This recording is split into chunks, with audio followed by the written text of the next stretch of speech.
କ'ଣ ନୂଆ ଫ୍ରୁଟ୍ ଖାଉଛ ନା କ'ଣ? ଆଉଛୁ ଗୋଟେ ଆମର ଜଙ୍ଗଲି ଫଳ। ଜଙ୍ଗଲି ଫଳ? ଜଙ୍ଗଲି ଫଳ ମା ଝିଅ ଦିଜ ଏଇଟା ୟାର ନାଁ କ'ଣ? କ'ଣ ନାଁ ହେଲେ କହିଲେ ଦେଖିବା। ଜାଣିଛନ୍ତି, ମଜା କରୁଥିଲି।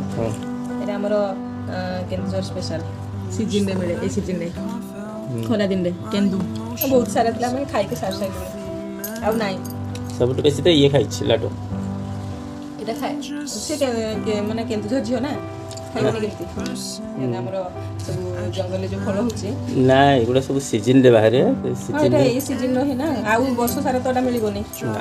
ସେଥିପାଇଁ ଖାଇବା ଆଉ ଖାଇଦେଉଛି। ସେ ଦେଖୁନ କେମିତି ଖାଉଛି ବାଲୁ ବାଲୁ ଏଇ ଯୋଉ ହନୁ ମାଙ୍କଡ଼ ଭଳିଆ। କେମିତି ଲାଗୁଛି କିରେ? ବଢ଼ିଆ, ପୁରା ସବୁ ଖାଇକି ତୁ ଏକା ସାରିଲୁଣି। ଅଛି এটা টেস্টি କେନ୍ଦୁ ଖାଇକି ଏନ୍ଜୟ କରୁଛୁ ନା? କେନ୍ଦୁଝରଟା କେନ୍ଦୁ ନାଁରେ ହେଇଛି କି?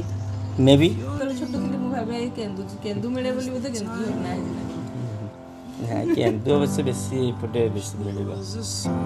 କେନ୍ଦୁ ମିଳେ ଏଇ ସିଜିନରେ। ଆଉ ଗୋଟେ ଯୋଉ ଜଙ୍ଗଲି ଫଳ ମିଳେ ଆମର କେନ୍ଦୁଝର ସାଇଡରେ ଯୋଉ ଶିଆଳି, ସେଟା ସବୁ ଜାଣନ୍ତିନି। କହିଲେ ବି ଜାଣିପାରିବେନି। ଏଥର ଆସୁ ଦେଖେଇବା। ଶିଆଳି ଯଦି ମିଳିବ ମୁଁ ନିହାତି ଦେଖେଇବି ସମସ୍ତଙ୍କୁ। ଏଟା ତ ମେ ବି ସବୁ ଦେଖିଥିବେ କେନ୍ଦୁଟା, ଅଲଗା ଜାଗାରେ ବି ଏବେ ମିଳିଲାଣି, କିନ୍ତୁ ଶିଆଳି ଫଳଟା ମିଳିବନି। ହଉ ତାହେଲେ ତମେ ଖାଇକି ଏନ୍ଜୟ କର। Bye bye bye bye.